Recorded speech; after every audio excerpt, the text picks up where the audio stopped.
na ako'y kauban diri murag si Moses na itungkod kulang na lang magsinina siya atong kuan itong sinina ni Moses. Gadalas namunit siya tungkod kay medyo damlog ang yuta kay gikan siya ni ulan. May nalang na mahawid-hawiran ang tungkod na napunitan niya sa dalan. Na paspas kayo maglakaw ang mga kauban tuan na sila dito sa other end.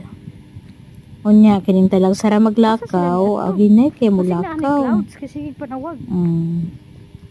Lami biya direng dapita supposedly na ay sea of clouds dire but dapat daw kadlawon mo ari dili kay padulong hapon. Pero okay lang gihapon sa bulay sea of clouds.